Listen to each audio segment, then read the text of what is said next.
The first is the case in which we say that a cell is present in an isotonic environment. The second case is when we say that a cell is present in a hypertonic solution or hypertonic environment.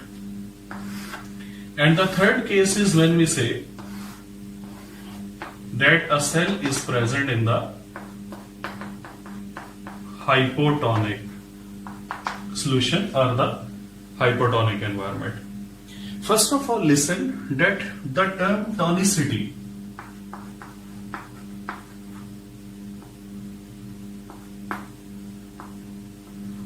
simply refers to the concentration. So iso means same, tonic means concentration. So isotonic solution is the solution in which the concentration of solute is same as that of the intracellular solution. Intracellular solution means the solution which is present inside the cell. So the solution which is present inside the cell, that will be called as the intracellular solution. An isotonic solution is the one having same concentration as that of the intracellular solution. So in that case, the solvent entering into the cell and the solvent leaving the cell, that will be in equal quantity, and you will say that there is no effect on the cell. And this is the ideal case for all the cells. Biologically, it is an ideal case that a cell that must be present in isotonic environment, in that case the cell will remain intact. And the infusions which are given to the patients, like the normal saline or the glucose or dextrose solution, they are made sure that these infusions should be isotonic with the human body, and they must be isotonic with the red blood cells or other cells which are present in the blood, so that the blood cells must remain intact. But if we say that a cell is present in hypertonic environment, so hyper mean greater, tonic mean concentration. Hypertonic mean that this cell is present in a concentrated solution as compared to its own intracellular matrix. So this solution is a concentrated solution in which the cell is present, and the intracellular solution of the cell, that is dilute as compared to the extracellular solution in which it is present. In that case, water will move out of the cell through X osmosis. Why? Because the intracellular solution is dilute and this extracellular is relatively concentrated. So through X osmosis, the water will move from dilute solution towards the concentrated solution. In that case, the cell will shrink and finally it will be dead. And this happens when some bacteria or some microorganism, it tries to grow on a very concentrated medium like jams and jellies. So keep in mind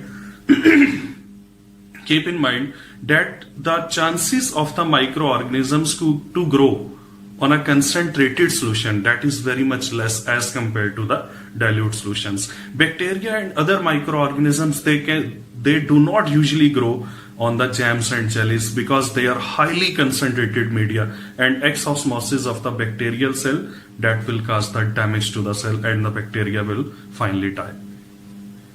Now when we say that a cell is present in the hypotonic environment, it simply means that the outer solution in which the cell is present, or the solution in which the cell is present, that is dilute as compared to the intracellular solution. So in this case, the water will move from dilute solution to concentrated solution and water will move inside the cell. What will be the result?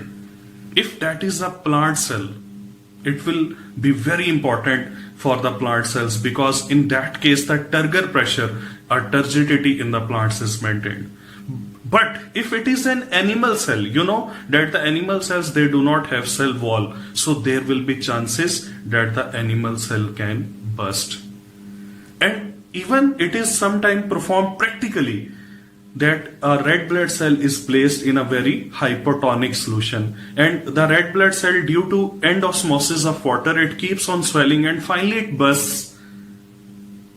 And what happens? All the intracellular matrix of the red blood cell will be released, and it will help to study the intracellular contents of the red blood cell, especially the hemoglobin and the structure of the hemoglobin. So sometimes it is very favorable to place red blood cell in the hypotonic environment and let it burst to study its intracellular matrix.